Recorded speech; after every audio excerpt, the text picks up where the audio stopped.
Fala galera, belezinha? Essa daqui é a primeira aula de um conjunto de aulas sobre o Brasil republicano. É a primeira aula de Brasil e República, ou seja, a gente vai falar de 1889 em diante, tudo bem? Nessa sequência de aulas a gente vai chegar até 1930, tá certo? Eu sou o professor Vitor Rizovas do canal 10 de História que vai te acompanhar nessa jornada. Belezinha? Tá acompanhando? Tá ligado? Se quiser, se inscreve lá no meu canal 10 de História. Se quiser seguir no Instagram, segue no Instagram. Aproveita que a gente tem um monte de material, tem um monte de aula, estão aprendendo muito aqui com este vídeo. Fechado? Vamos lá? Bom, primeira coisa que a gente fez foi o seguinte: foi proclamada a República. Legal, proclamei a República, mas e aí? Como é que faz? Se eu proclamei a República, como é que eu faço agora com a República proclamada? Eu preciso pensar no seguinte, a primeira função.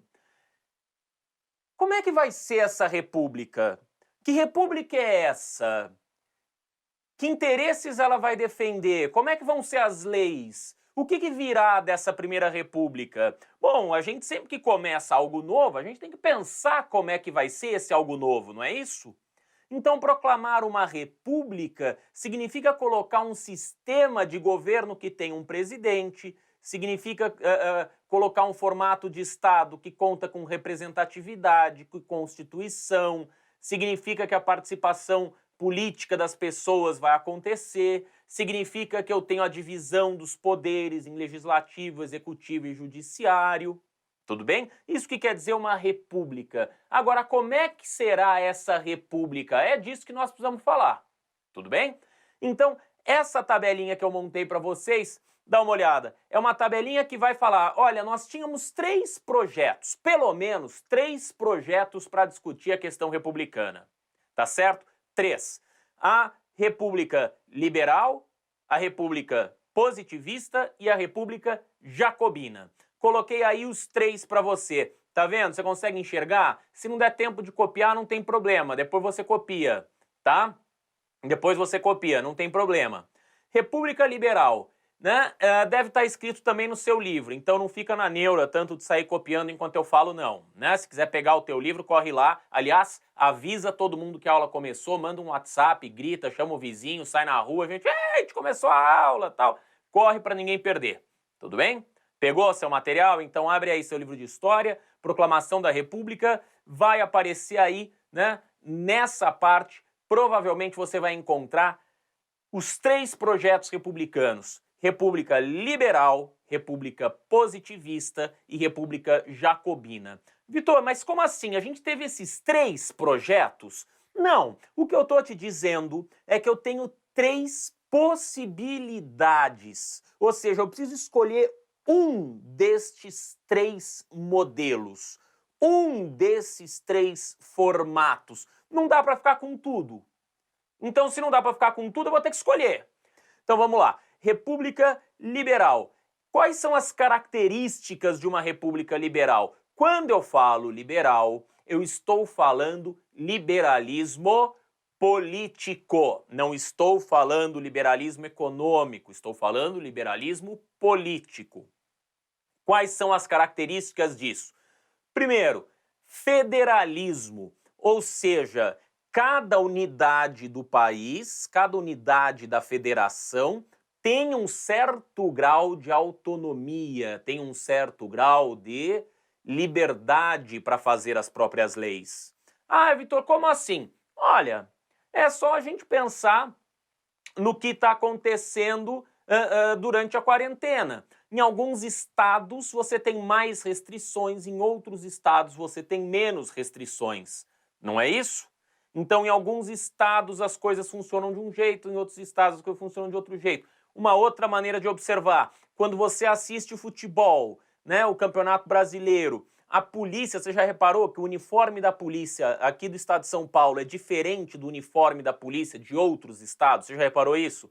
Por quê? Porque cada estado da federação tem a sua polícia, por exemplo. Isso é uma característica do federalismo. Cabe a cada unidade da federação fazer o seu policial, a sua força policial. Belezinha? Tá acompanhando? Então a gente tem várias distinções. Ah, tá. Posso pensar em algo mais significativo? Pode. Se eu penso lá nos Estados Unidos, em alguns estados você pode fazer umas coisas, em outros estados você não pode. Em alguns estados pode começar a dirigir com 16, em outros só com 18 anos. Tudo bem? Tudo bem? Agora, quando a gente fala em comprar bebida alcoólica, não. Comprar bebida alcoólica, em todo o país você tem uma restrição muito grande para comprar bebida alcoólica. Tá certo?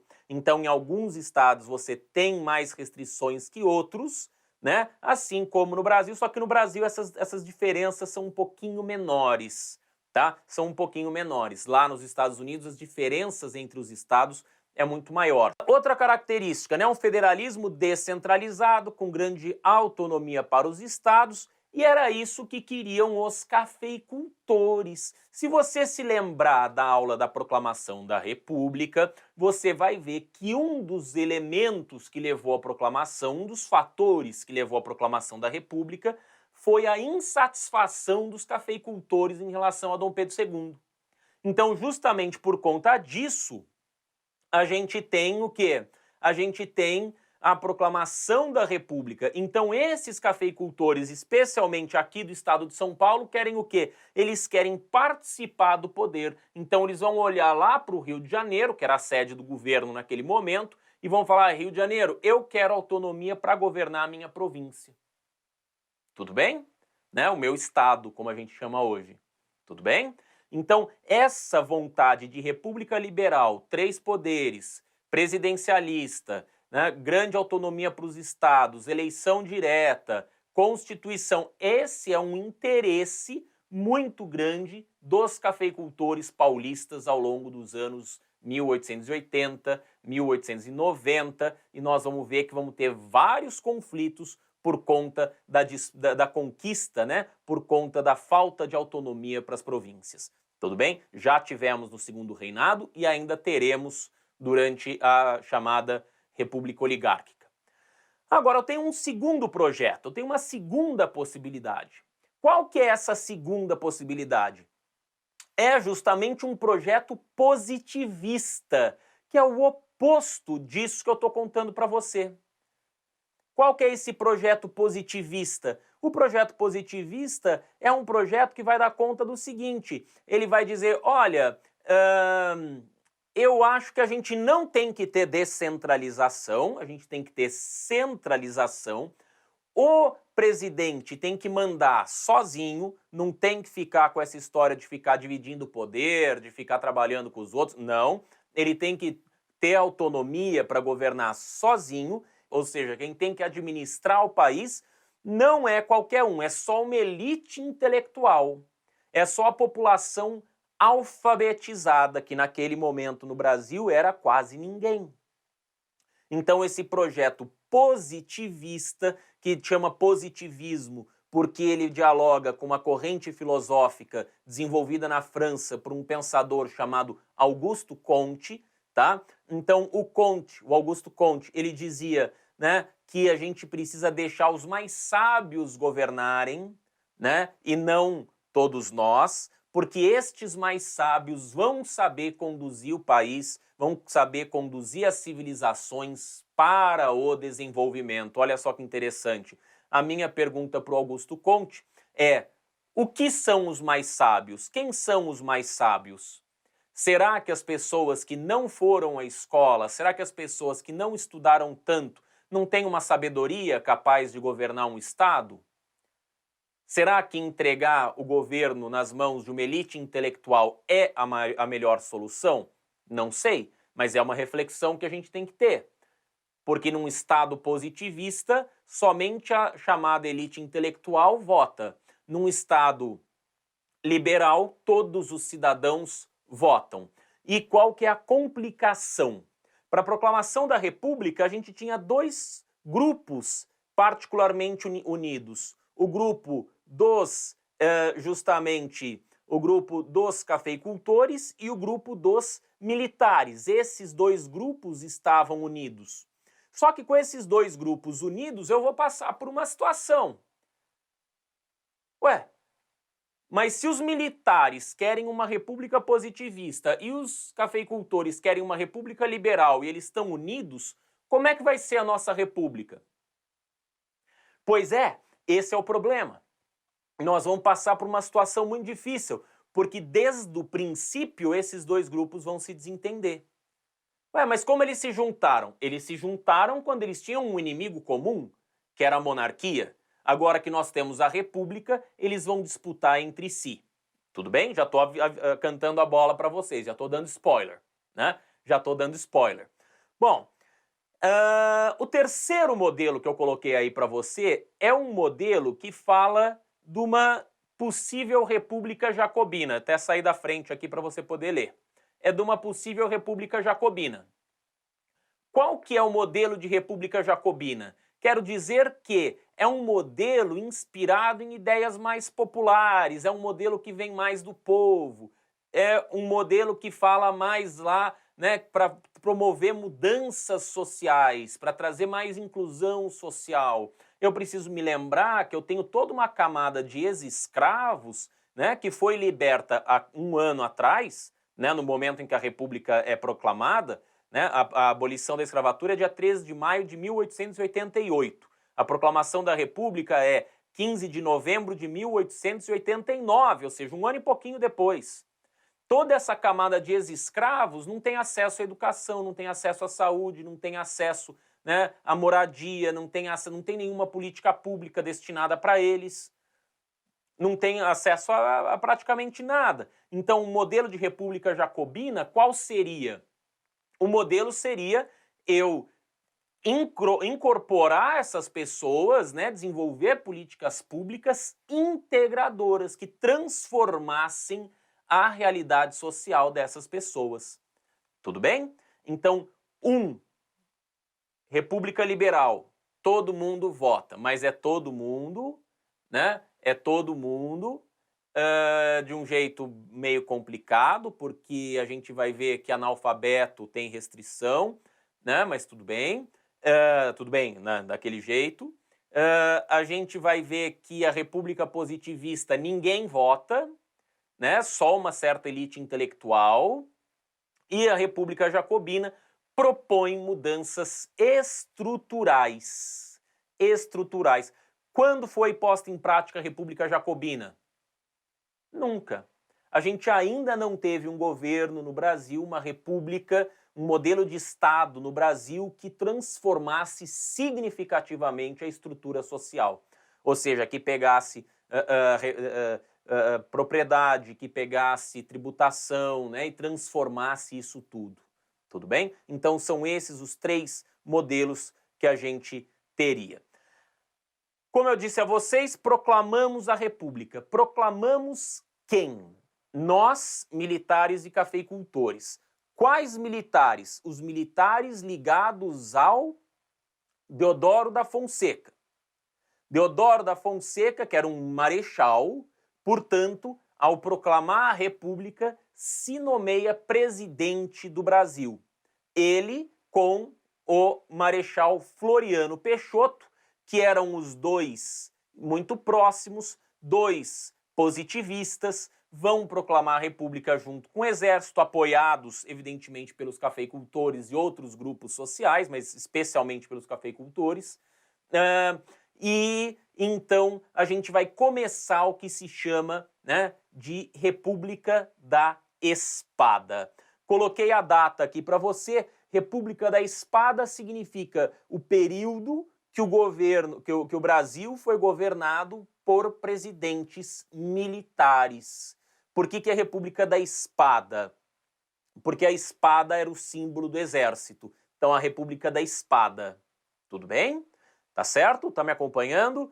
1889 a 1894. São 5 anos, né? 2 presidentes em 5 anos, o Marechal Deodoro da Fonseca e o Marechal Floriano Peixoto.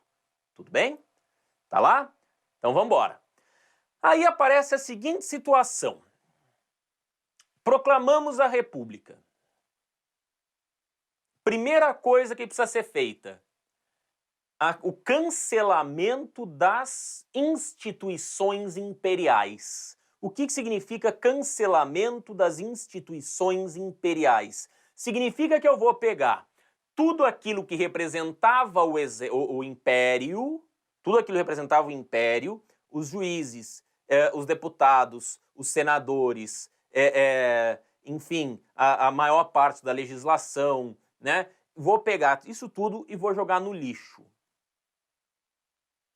O problema é, quando eu me desfaço de toda a legislação, poderes anteriores da monarquia, quem governa o país?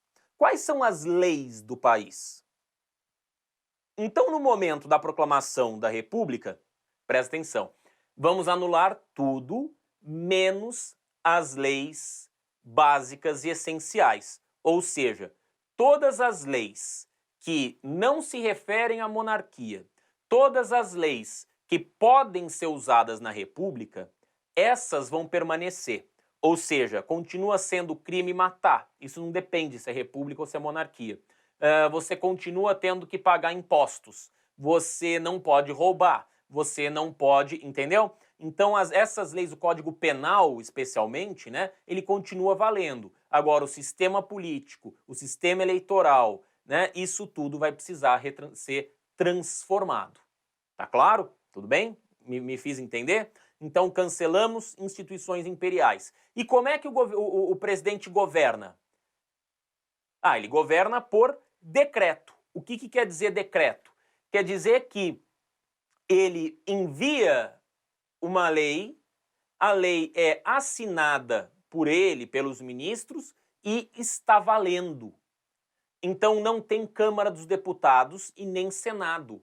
Por que não tem Câmara dos Deputados e nem Senado? Porque para ter Câmara dos Deputados e ter Senado tem que ter eleição. Para ter eleição, eu preciso ter lei para gerar eleição. Para ter lei para gerar eleição, eu preciso escrever a lei, eu preciso convocar eleições, as eleições precisam acontecer, os votos precisam ser contados, os eleitos precisam ser diplomados e aí eles vão começar a fazer as leis. Entendeu? Então, a primeira fase do governo do Deodoro da Fonseca é um governo que ele governa por decreto, ou seja, ele manda e acontece. Ele escreve, assina e pau, tá valendo. Tudo bem? Isso que é governar por decretos. Um dos primeiros decretos do Deodoro da Fonseca é a separação entre o Estado e a Igreja. Como assim a separação entre o Estado e a Igreja? Significa que eu estou dividindo o que é função do Estado e o que é a função da Igreja. Hoje, você provavelmente já ouviu falar que alguém se casou de papel passado, ou se casou só na igreja, né? Você já deve ter ouvido falar disso. O que é casar de papel passado? Quer dizer que você vai ao cartório e assina o casamento no cartório. Uma vez que você assinou o casamento no cartório, você está casado aos olhos do Estado.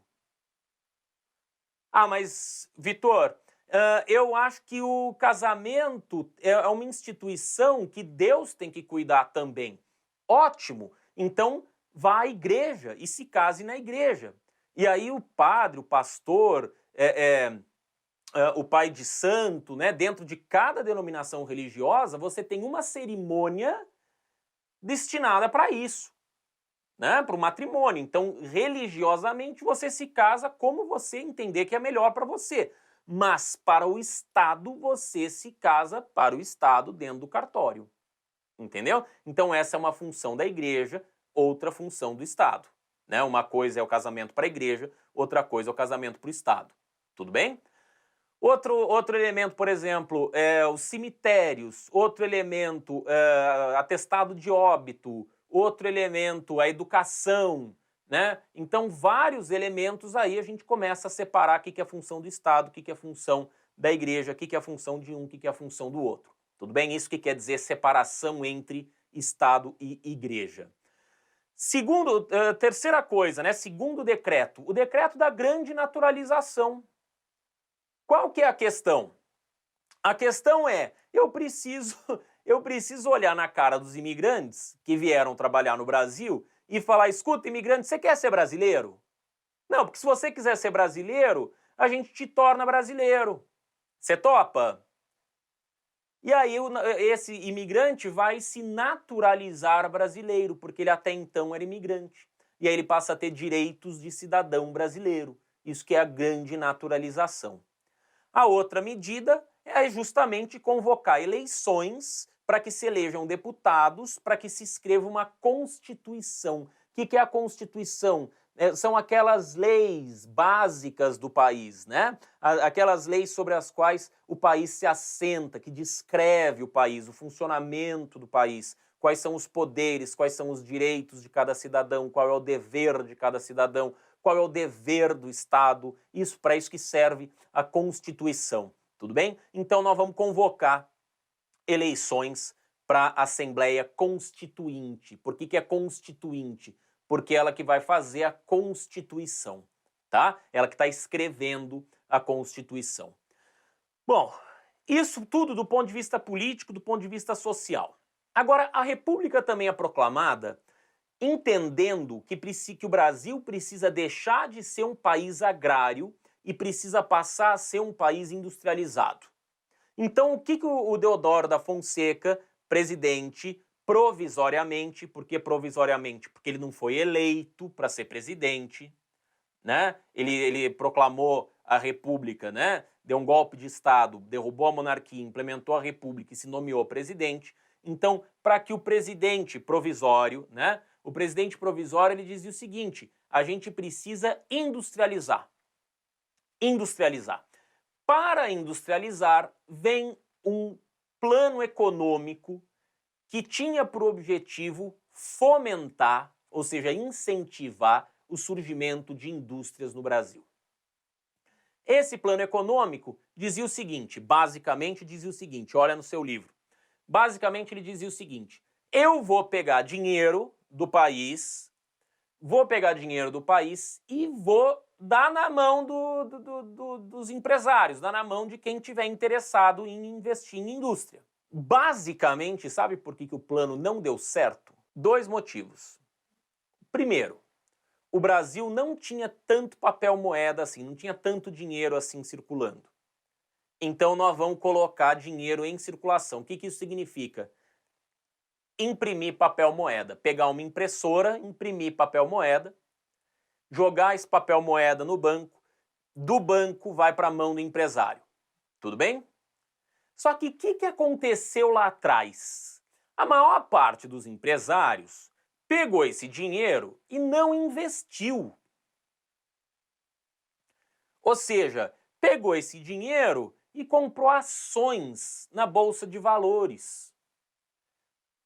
E aí, quando comprou ações na Bolsa de Valores, aconteceu uma coisa interessante, que foi a seguinte. Ele teve como consequência justamente o quê? O dinheiro virou ações na Bolsa de Valores. Virou empresa? Não. Virou emprego? Não. Virou transformação real para o país, ferrovia, coisa do tipo? Não. Então, isso é especulação financeira. Especulação financeira. E aí, como o país imprimiu um monte de papel moeda, imprimir um monte de papel moeda significa que eu estou facilitando inflação, e ao facilitar a inflação, o que acontece? O dinheiro se desvaloriza, portanto, os preços sobem, portanto. E aí? As pessoas começam a ficar desesperadas, correm para o banco para tirar o dinheiro delas, para comprar ouro, para comprar dólar, para fazer qualquer coisa. E as empresas começam a falir, os bancos começam a falir, a Bolsa de Valores, de repente, despenca o valor das ações. E essa tentativa de industrialização vai causar o caos no governo do Deodoro da Fonseca. Como é que resolve isso? Resolve lá na frente, quando a gente recolhe todo esse dinheiro que foi impresso. Fala, não, daqui devolve, não dá, a gente diminui a quantidade de dinheiro circulando para fazer o dinheiro voltar a valer alguma coisa, porque tinha tanto papel circulando que o papel não valia nada. Tudo bem? Dá uma olhada no seu livro se você precisar de mais detalhe, mas a crise é isso. A crise é esse é o panorama. O Brasil imprime dinheiro e dá na mão de um monte de gente, esse monte de gente não faz nada do que devia fazer, e aí sobra esse monte de dinheiro que na verdade não significa nada. Daí você fala, mas Vitor, como é que funcionaria? Funcionaria se o sujeito pegasse o dinheiro e investisse, porque daí o dinheiro deixa de ser só dinheiro e passa a ser uma fábrica que foi construída. Passa a ser uma mercadoria que foi produzida, passa a ser uma venda que foi consumada. Entendeu? Mas enquanto o dinheiro é só dinheiro guardado no banco ou guardado na bolsa de valores, o país continua igual, é mais dinheiro. E como o dinheiro por si só não vale nada, o dinheiro só vale se tiver alguma coisa que garanta o seu valor, que é a economia do país crescendo, pronto, a gente fez a receita para o fracasso. O resultado disso é a demissão do Rui Barbosa. Tá? Do Rui Barbosa vai ser demitido e a gente vai buscar um outro ministro da Fazenda. Tá? Bom, mas enquanto esse caos econômico está acontecendo, a Constituição fica pronta. Então, lá em 1891, a Constituição brasileira fica pronta e aí a gente já pode dizer que ela tem as seguintes características. Primeiro, o Brasil é uma república federativa com autonomia para os estados. Ótimo. Então, uma república federativa com autonomia para os estados. Segunda coisa, 3 poderes: executivo, legislativo e judiciário. Presta atenção. Executivo, legislativo, judiciário. Meu, escreve aí no teu caderninho todos eles na mesma linha, sempre. Por quê? Porque se você colocar em linhas diferentes, se você colocar um em cima e os outros 2 embaixo, você vai ter a falsa ideia de que um deles é mais importante. O presidente não é mais nem menos do que o legislativo, do que os deputados. O Supremo Tribunal Federal, que é o poder judiciário máximo no Brasil, não é mais nem menos do que os outros 2 poderes, ou seja, os 3 poderes são iguais em importância. E os 3 poderes têm que ter autonomia. Então o presidente não pode fazer o que quer porque ele tem que obedecer à Câmara dos Deputados. A Câmara dos Deputados não pode fazer o que quer porque tem que obedecer ao presidente. E o Supremo Tribunal Federal tem que ter autonomia para julgar quem ele quiser em qualquer parte do país, né, para poder punir quem tiver que punir, porque no sistema liberal, né, todos os cidadãos são iguais perante a lei. Então, essa é a estrutura que deve funcionar. Legislativo, executivo e judiciário. Executivo, qual que é o papel? Ele administra o país, ele administra as riquezas. Ele pega a quantidade de dinheiro que o país tem, né, e gasta esse dinheiro fazendo o quê? Fazendo obras, desenvolvendo políticas públicas, fechando negócios com os outros países, né, estimulando setores da economia. Então, esse é o papel do presidente. Qual é o papel do legislativo? O papel do legislativo é criar leis. Então, tudo que é lei tem que vir do legislativo. Ah, mas e se o presidente quiser uma lei? Ele precisa mandar um projeto para o poder legislativo que vai olhar para esse projeto e vai dizer o quê? Ah, beleza, topo. Tudo bem, aceito. Voto, aprovo, isso pode virar lei. Se o legislativo não topar o projeto, não tem problema, é a regra do jogo. Qual que é a regra do jogo? Quem cria a lei é o deputado e o senador. Por que tem 2 instâncias, 2 câmaras? Por isso que está aí no slide para você, bicameral, porque eu tenho que ter 2 instâncias de poder, porque os deputados vão representar a população, os senadores vão representar o Estado, né? Mais ou menos essa é a lógica, e aí os 2 grupos precisam aprovar. Tudo bem? Os deputados e os senadores. Então, é assim que funciona um sistema bicameral na maior parte do mundo, tá? Sistema judiciário, o poder judiciário, o que ele faz? O poder judiciário, ele julga se alguém cumpriu ou não cumpriu aquelas leis feitas pelo legislativo. Então, se alguém cometeu algum crime, a única pessoa que pode dizer isso é o juiz do Poder Judiciário. Tudo bem? Tá claro? Entendeu a estrutura?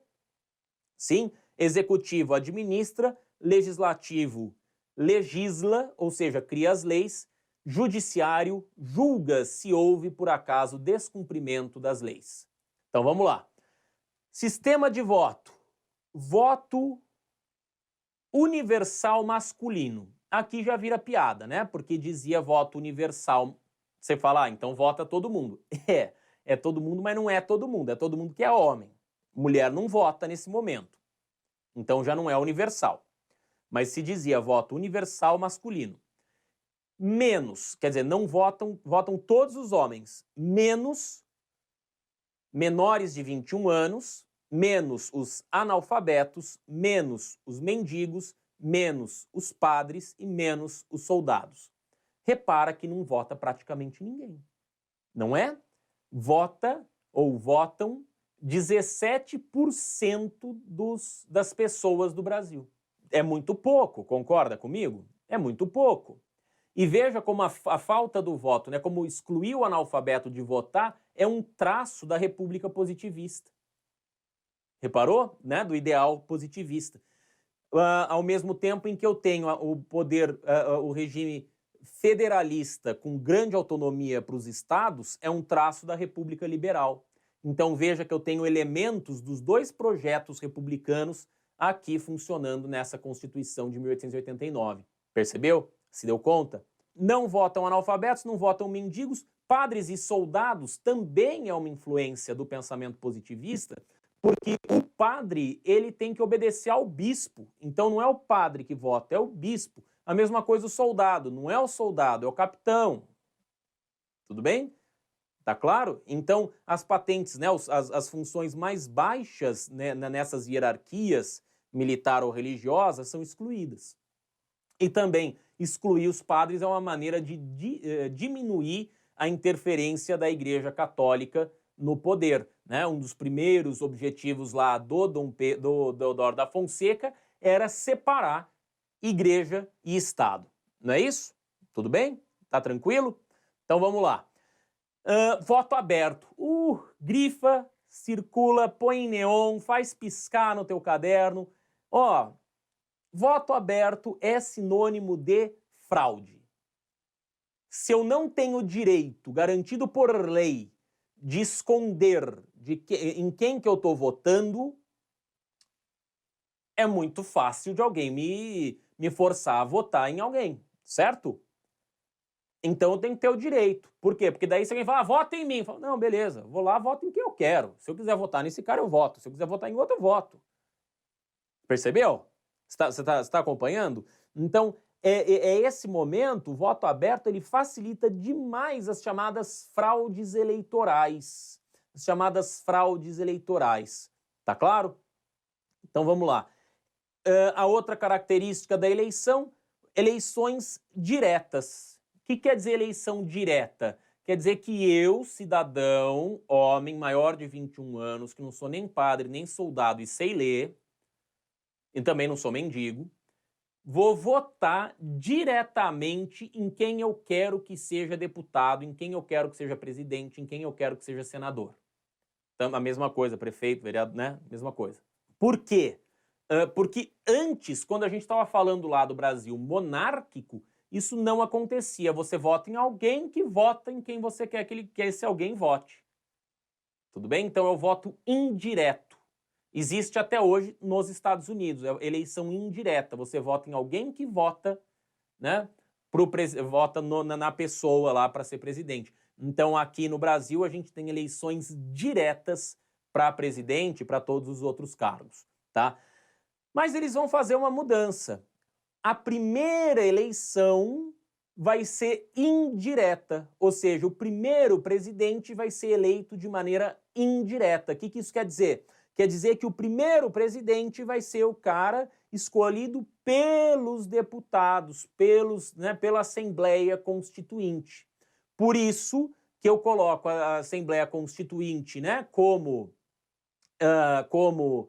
colégio eleitoral. O que é colégio eleitoral? São as pessoas que votam, né, como colégio eleitoral, e coloco na Constituição. Qual que é a estratégia? Qual que é a intenção ao fazer isso? A intenção é que você permaneça no poder, porque daí a Constituinte se transforma em Câmara dos Deputados e o governo provisório, o presidente provisório, se torna presidente oficial e aí você permanece no poder. Bonitinho, né?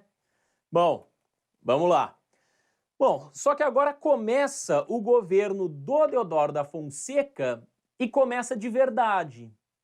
O que é de verdade? Agora o Deodoro da Fonseca ele é presidente, ele foi eleito pelo colégio eleitoral, só que agora começa de verdade porque eu estou dizendo a você o quê? Eu estou dizendo a você que ele é presidente. Se ele é presidente, ele ocupa o poder executivo. E se ele ocupa o poder executivo, ele tem que respeitar o poder legislativo e o poder judiciário.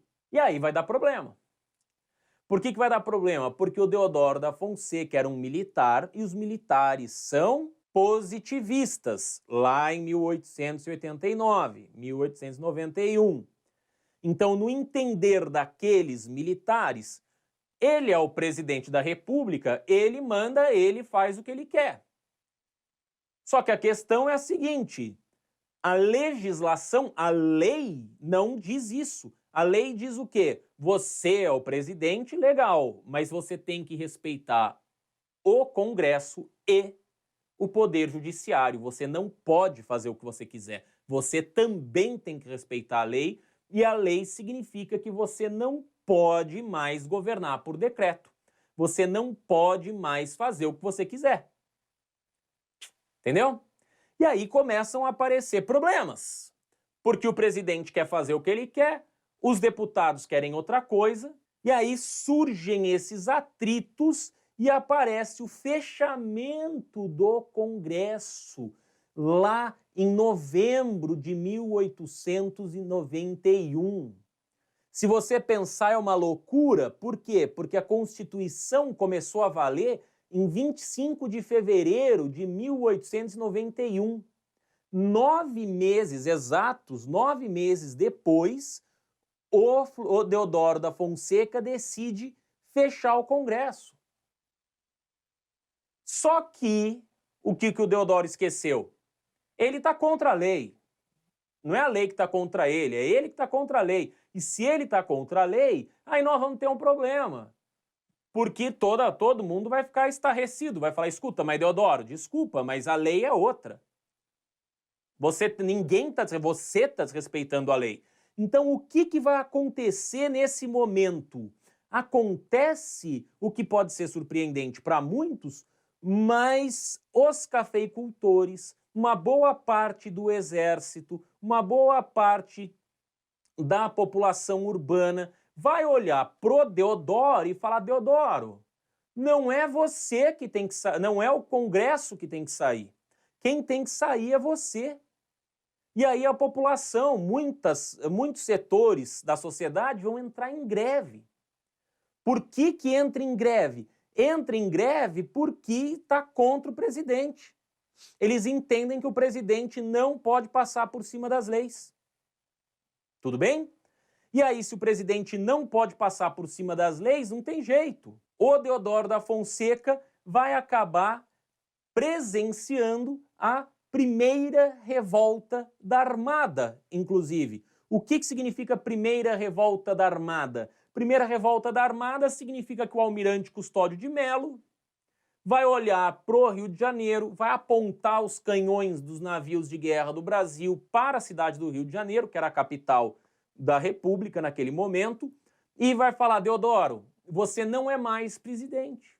Um monte de setores políticos vão falar, Deodoro, você não é mais presidente. E aí Deodoro não tem o que fazer, não tem apoio, não tem onde se sustentar e acaba renunciando. Ou seja, o primeiro presidente do Brasil tenta dar um golpe de Estado fechando o Congresso e não consegue e renuncia. Tudo bem? Então, Deodoro da Fonseca tem a fase provisória de 1889 a 1891 e a fase constitucional de 1891 a 1891, ou seja, de 25 de fevereiro de 1891 a novembro, fins de novembro de 1891. Tudo bem? Então aí ele renuncia. Só que quando o presidente da República renuncia, o que acontece? Bom, vamos pegar a Constituição, né? O presidente renunciou, vamos pegar a Constituição, vamos seguir a lei, Pegamos a Constituição, tal, olhou a Constituição, bom, o presidente renunciou, o vice assume. Legal, o vice assume. Tudo bem, cadê o vice? Marechal Floriano Peixoto. Marechal, vem aqui, você vai ser presidente. Legal. Marechal, você vai ser presidente. Só que tem uma situação, Marechal. Ó, o senhor é presidente, mas tem uma situação. O senhor é presidente por 6 meses, porque o senhor tem que convocar novas eleições para a presidência da República. E aí o Floriano Peixoto vai falar, convocar novas eleições para a presidência da República, mas eu sou o presidente. E fala, pois é, mas como o presidente anterior não cumpriu 50% do mandato, você não pode ser presidente da República. Como o outro presidente não cumpriu mais da metade do mandato, ou seja, 2 anos e meio, você não pode terminar o mandato, você vai ter que assumir. Assumindo a presidência, você vai ter que ficar um pouco de tempo, convocar eleições e, convocando eleições, transferir o poder para o próximo presidente. Bom, se o Floriano Peixoto vai fazer isso ou não, é assunto da próxima aula. Até mais!